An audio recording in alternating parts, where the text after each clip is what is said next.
Hey guys, welcome to Dog Will Fix It. We're back with the 330 E46 BM, and today's focus is these. Look how yellowed out these are.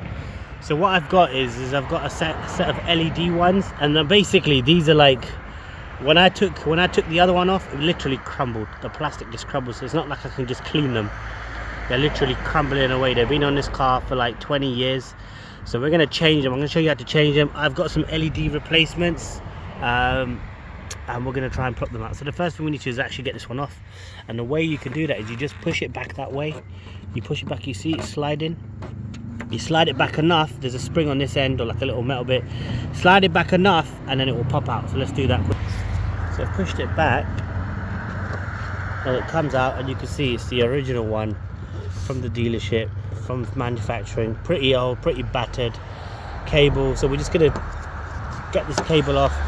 All we do is we just pinch this end and we just pull it off like that. So you see this little clip here, just pinch that, pull the cable off, and then you get that. The old one's just there, you get that. Then you basically just a straight connection, straight plug it in. It goes in only one way, so make sure you get it in the right way. So now it's in, you can see that. And then as you can tell here, we just position the clip. You see that metal clip? We just position it against the bodywork. We just push it. Well, the first thing is and then we slide it. We slide the light back until it clips in, and that's it. That's done. So if you look at the difference now, that's the difference between new and old. And these are LED ones, so let's have a look how they look. So you can see I've got the hazards on.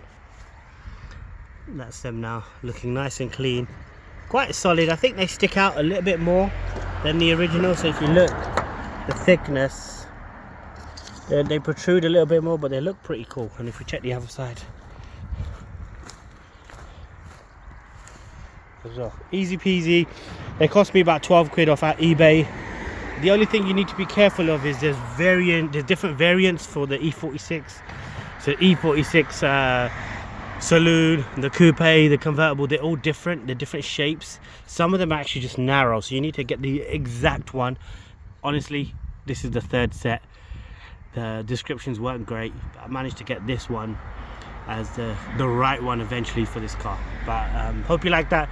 Sub the channel, like the video. I'll catch you guys in the next one. Peace out.